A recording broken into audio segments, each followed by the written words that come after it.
കുറച്ച് നെല്ലിക്കയൊക്കെ വീണ് കിടപ്പുണ്ട്, അതൊക്കെ പെറുക്കി എടുക്കാം ഏതായാലും, അല്ലെങ്കിൽ പിന്നെ മറന്നു പോവും. അയ്യോ, ഇതെന്താണ് ഒരു അനക്കം കേക്കണത്?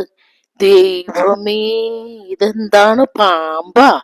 ദൈവമേ, ആ വലയിൽ ഉടക്കി കിടക്കണേയല്ല, ഫാഷൻ ബോട്ടിന്റെ ഇത് കേറാൻ വേണ്ടി ഒരു വല ഇട്ടേച്ച് അതിൽ ഉടക്കി കിടക്കണേന്. വേഗം പോകാൻ നോക്ക്. ദൈവമേ, എനിക്കാണെങ്കിൽ ഒന്നും പേടിയായിട്ടും പാടില്ല. വേഗം ഓടി ഓടി പൊയ്ക്കോ, ഇവിടെ നിക്കണ്ട. ചോ, വേഗം ഓട്ടെ. ചോ, വേഗം പോ നീ. ചോ, എന്ത് കഷ്ടമാണ്. അമ്മേ, അമ്മേ, ഈ അമ്മേനെ വിളിച്ചാ കേക്കൂലല്ലോ. അമ്മ എവിടെയാണ് അമ്മേ?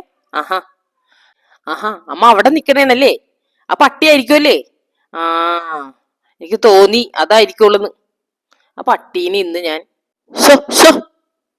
ആ പട്ടി എന്ത് പണിയാ കാണിച്ചെന്നറിയാമോ? എന്റെ ഷൂലൊക്കെ മൂത്രം ഒഴിച്ചിട്ട് നമ്മുടെ വീടിന്റെ ഫ്രണ്ടിലൊക്കെ അപ്പിയിട്ട് വെച്ച്. അതിനെ ഇന്ന് ഞാനേ അതെവിടെ? പട്ടിയാ? ഏത് പട്ടി? ഏ? ഇന്ന് ഞാൻ അതിനെ ശരിയാക്കും. ഓടിച്ചാ പോലും പോകൂല. ഇന്ന് എവിടെ കാണട്ടെ ഞാൻ അതിനെ. ഇന്ന് ഞാനേ ഇന്ന് രണ്ട് തീരുമാനിച്ചിട്ടേ ബാക്കിയുള്ളൂ. എവിടെ എവിടെ ഒരു വടി കിട്ടിയിരുന്നെങ്കിൽ എവിടെ നോക്കട്ടെ. ഇപ്പൊ ശരിയാക്കി തരാട്ടാ ഞാൻ. എനിക്ക് അതെവിടെ ആ സാധനത്തിനെ നോക്കുമ്പോ കാണൂല. വടി എടുത്തു വല്ല നോക്കിയ സാധനത്തിനെ കാണൂല. അപ്പൊ തന്നെ പോയിക്കോളൂ. എവിടെ?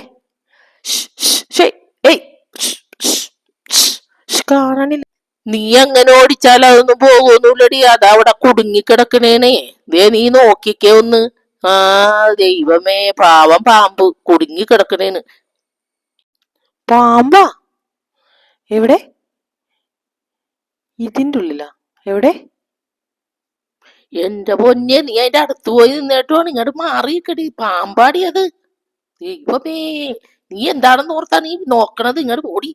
എന്റെ പൊന്നോ, എന്റെ അമ്മേ, അയ്യോ.